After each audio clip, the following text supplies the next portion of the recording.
Hi hello ಎಲ್ಲರಿಗೂ ನಮಸ್ಕಾರ. Welcome back to Shrishi's kitchen. ಇವತ್ತು ನಾನು ನನ್ನ ಕಿಚನಲ್ಲಿ ಕೋವೆ ಸ್ಪೆಷಲ್ ಸಾಂಬಾರ್ ಸಾದಮ್ ತೋರಿಸ್ತಾ ಇದ್ದೀನಿ. ಸಾದಮ್ ಅಂದರೆ ರೈಸು. ನೋಡಿ, ಇವಾಗ ಫಸ್ಟ್ ಇದಕ್ಕೆ ಏನು ಬೇಕು ಅಂತ ನೋಡ್ಕೊಳ್ಳೋಣ. 1 ಗ್ಲಾಸ್ ತೊಗರಿಬೇಳೆ, 2 ಗ್ಲಾಸ್ ಮಾಮೂಲಿ ನಾವು ಅನ್ನಕ್ಕೆ ಯೂಸ್ ಮಾಡ್ತೀವಲ್ವಾ ರೈಸು, ಸೋನಾ ಮಸೂರಿ ಹಾಕ್ಬಿಟ್ಟು ಸ್ವಲ್ಪ ಚೆನ್ನಾಗಿ ತೊಳೆದುಬಿಟ್ಟು ರೈಸ್ನ 2 ಗ್ಲಾಸ್ ರೈಸ್ಗೆ 4 ಗ್ಲಾಸ್ ಮಾಮೂಲಿಯಾಗಿ ಉದುದ್ರಾಗಿರ್ಬೇಕು ರೈಸು. ಇದು 4 ಗ್ಲಾಸ್ ನೀರು ಹಾಕ್ಬಿಟ್ಟು ಬೇಳೆಗೆ ಆಮೇಲೆ ಸೇರಿಸ್ಕೊಳ್ಳೋಣ. ಪಕ್ಕಕ್ಕೆ ಇಟ್ಬಿಟ್ರೋಣ. ಸ್ವಲ್ಪ ನೆನೆಬೇಕಿದು. ಬೇಳೆ ಸ್ವಲ್ಪ ಗಟ್ಟಿ ಇರುತ್ತಲ್ವಾ, ನೆನೆಬೇಕು. ನಾವು ಇದನ್ನ ಮುದ್ದೆ ತರ ಮಾಡಬಾರ್ದು, ಉದುದ್ರಾಗೆ ಮಾಡಬೇಕು. ಚಿತ್ರಾನ್ನಕ್ಕೆಲ್ಲ ಮಾಡ್ತೀವಲ್ವಾ ಆ ಥರ. ನೋಡಿ, ಇದಕ್ಕೆ ಇಷ್ಟೇ ಇಂಗ್ರೀಡಿಯೆಂಟ್ಸ್ ಬೇಕಾಗಿರೋದು. ಸಾಂಬಾರ್ ಈರುಳ್ಳಿ, ಬೆಳ್ಳುಳ್ಳಿ, ಸ್ವಲ್ಪ ತೆಂಗಿನ ತುರಿ, ಸಾಂಬಾರ್ ಪೌಡ್ರು, ಮತ್ತೆ 1-2 ಟೊಮೆಟೊ, ಕರ್ಬೇವಿನ ಸೊಪ್ಪು, ಗ್ರೀನ್ ಚಿಲ್ಲೀಸು, ರೆಡ್ ಚಿಲ್ಲೀಸು, ಇಷ್ಟೇನೆ.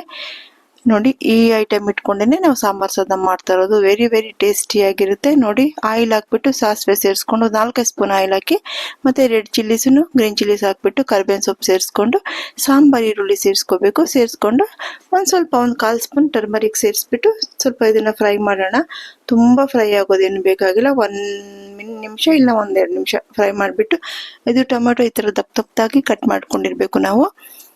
ತುಂಬ ಚಿಕ್ಕದಾಗಿ ಮಾಡಬಾರ್ದು, ಟೊಮೆಟೊ ಥರ ಸ್ಮ್ಯಾಶ್ ಕೂಡ ಮಾಡಬಾರ್ದು. ಈ ಥರ ಮಿಕ್ಸ್ ಮಾಡಿಬಿಟ್ಟು ಟೊಮೆಟೊ ಕಾಣಬೇಕು ರೈಸಲ್ಲಿ. ನಾವು ಡೈಲಿ ಯಾವ್ದು ಯೂಸ್ ಮಾಡ್ತೀವೋ ಸಾಂಬಾರ್ ಪೌಡ್ರು, ಅದೊಂದು 2 ಸ್ಪೂನ್ ಸಾಂಬಾರ್ ಪೌಡ್ರನ್ನ ಈ ಆಯಿಲಲ್ಲಿ ಹಾಕಿ ಸ್ವಲ್ಪ ಫ್ರೈ ಮಾಡ್ಕೋಬೇಕು.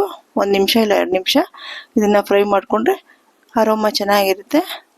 ಇಷ್ಟೇ, ಇದಕ್ಕೆ ಬೇರೆ ಏನು ಬೇಕಾಗಿಲ್ಲ. ತರಕಾರಿ ಎಲ್ಲ ಹಾಕೋ ಥರನೇ ಇಲ್ಲಪ್ಪ. ಬಿಸಿಬೇಳೆ ಬಾತು ಅಲ್ಲ ಇದು. ನೋಡಿ, ಈ ಥರ ಆ ಕಡೆ ಕೋವೆ ಈ ಕಡೆ ಎಲ್ಲ ತುಂಬಾ ಇದನ್ನ ಇಷ್ಟಪಡ್ತಾರೆ ರೈಸ್. ನಾನು ಅದಕ್ಕೆ ಇವತ್ತು ಮಾಡ್ತಾ ಇದ್ದೀನಿ. ನೋಡಿ, ನಿಮಗೆ ತೋರ್ಸೋದಿಕ್ಕೆ. ಇವಾಗ ನೋಡಿ, ನೀರು ಹಾಕ್ಬಿಟ್ಟು ರೈಸಲ್ಲಿ ಇದ್ದ ನೀರನ್ನ ಹಾಕ್ಬಿಟ್ಟು ಕುದಿ ಬರ್ತಲ್ವ ಅವಾಗ ನಾವು ನೋಡಿ, ಇವಾಗ ಬೇಳೆಗೆ ಅಂತ 1 ಗ್ಲಾಸ್ ನೀರು ಸೇರಿಸ್ಕೊತಾ ಇದ್ದೀನಿ. ಇವಾಗ ಕುದಿಯೋದಕ್ಕೆ ವೆಯ್ಟ್ ಮಾಡೋಣ. ಅದು ನೀರು ಬಾಯ್ಲ್ ಆದ ತಕ್ಷಣ ನಾವು ಇಟ್ಕೊಂಡಿರ್ತೀವಲ್ವ ಅಕ್ಕಿ ಬೇಳೆ, ಇದೆಲ್ಲ ಹಾಕ್ಬಿಟ್ಟು ಸಾಲ್ಟ್ ನೋಡಿ, ಸಾಲ್ಟ್ ಸ್ವಲ್ಪ ಕಮ್ಮಿ ಇದೆ ಹಾಕ್ಬಿಟ್ಟು ನಾನು ಕುಕ್ಕರ್ನ ಲಿಡ್ನ ಕ್ಲೋಸ್ ಮಾಡಿ 2 ವಿಷಲ್ ಬರೆಸ್ತೀನಿ. ಜಾಸ್ತಿ ವಿಷಲ್ ಬೇಕಾಗಿಲ್ಲ. ನೋಡಿ, 2 ವಿಷಲ್ ಬಂದ್ಮೇಲೆ ಕುಕ್ಕರ್ ತಣ್ಣಗಾದ ನಂತರ ನಾನು ಓಪನ್ ಮಾಡಿ ತೋರಿಸ್ತೀನಿ. ಇವಾಗ ಸ್ವಲ್ಪ ಜೀರಿಗೆ ಮೆಣಸಿನ ಪುಡಿನ 1-2 ಆಗಿ ಹೊಡೆದಿಟ್ಕೊಂಡಿದ್ದೀನಿ. ಅದನ್ನ ಹಾಕ್ಬಿಟ್ಟು 5-6 ಬೆಳ್ಳುಳ್ಳಿನ ಹೆಸರನ್ನ ಜಜ್ಜಿಬಿಟ್ಟು ಅದ್ರ ಮೇಲೆ ಸೇರಿಸ್ಬಿಟ್ಟು ಹಸಿ ತೆಂಗಿನ ತುರಿ ಸ್ವಲ್ಪ ಸೇರಿಸ್ಕೋಬೇಕು. ಸೇರಿಸ್ಕೊಂಡು 1-2 ಸ್ಪೂನ್ ತುಪ್ಪ ಇದ್ರ ಮೇಲೆ ಟೇಸ್ಟ್ಗೆ.